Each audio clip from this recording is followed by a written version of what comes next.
Is Apple's Freeform app the crown jewel you didn't know that you needed in your app arsenal, or is it junk? It's weird how we all have different opinions on things, isn't it? I was surfing around on the internet the other day and I saw someone who was vehemently opposed to Apple's Freeform app. They said it was terrible. They listed several other things that they would rather use.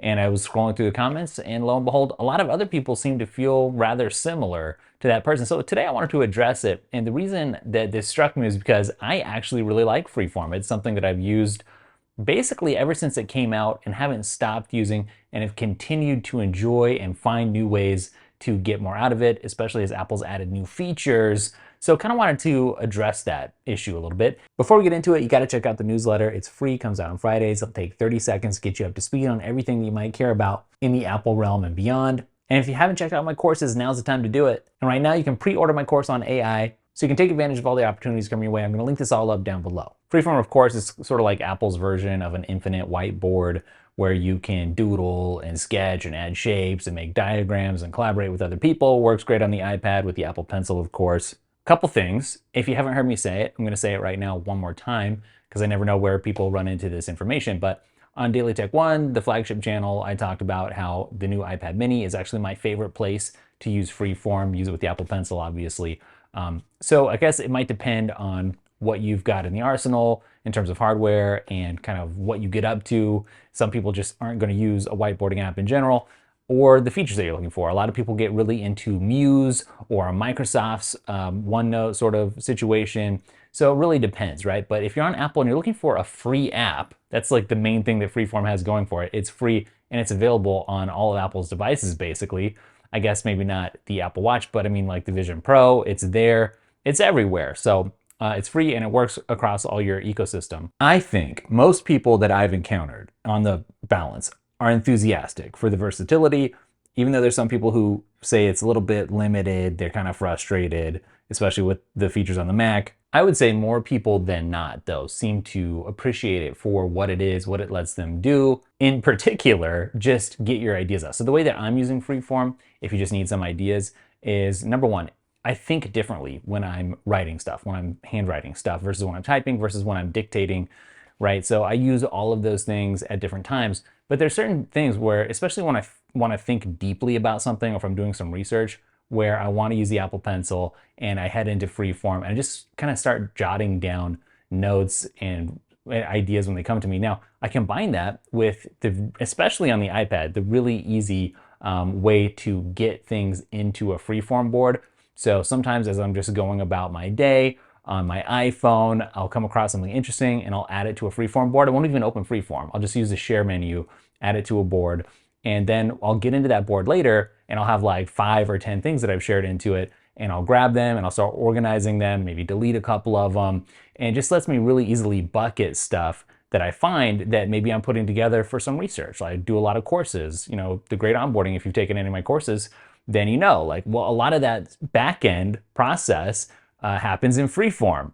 I'll obviously make use of Freeform Scenes when I need to jump around. I use it as navigation. I love that. So if you haven't used Scenes yet, it basically just lets you zoom and travel to a different part of the board and create a scene. You can create several scenes. You get a table of contents, then you can just kind of click through those and instantly navigate to any part of your board. It's great if you have a big board. It's great for presentations. I use it for presentations all the time. I use it to illustrate stuff on YouTube all the time.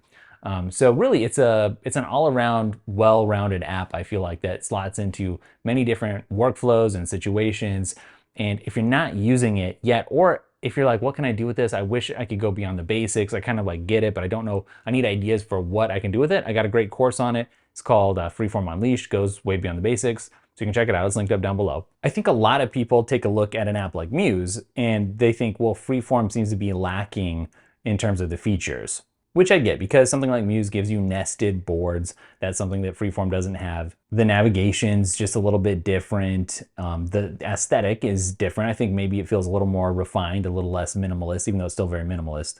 And it just sort of has a different approach. It's local first, but it does have an instant sync. And the iPad app works very differently than the Mac app on purpose. But of course, the trade-off and the downside is that Muse costs something. Now, there's always a cost, even if something is free. And the cost for Freeform is owning a bunch of Apple gear, right? You had to spend on an iPhone, spend on an iPad, spend on a Mac in order to be able to take advantage of it. There's, like I mentioned, Microsoft has a nice free whiteboarding solution. What's the difference there? Well, you're paying with your data or something else, right? Nothing is ever totally free. So I just feel like for the cost, right? You already bought the Apple device. You might as well make use of or figure out how to learn how to make use of Freeform, because I've actually found that I couldn't really get through my average week without dipping into Freeform and relying on it fairly heavily. I mean, I actually used to use MindNode quite a bit. I used to recommend it all the time. If you've been a fan of the channel for a really long time, you know, like I would talk about this constantly back in the day, but I've sort of replaced that with Freeform. It just works better. It flows better for me. And also I get all the features. I don't have to upgrade to premium or something to get all the features. It's just included in the price of free. Freeform's not perfect, of course. You know, there really is a need to be able to create templates or to have some templates. You can sort of do that. I've shown how to do that in the past. Or that left-hand column there, it'd be nice to have folders so you could at least organize stuff. It's all kind of loosely floating around. All you can do is really favorite right now. So it isn't perfect.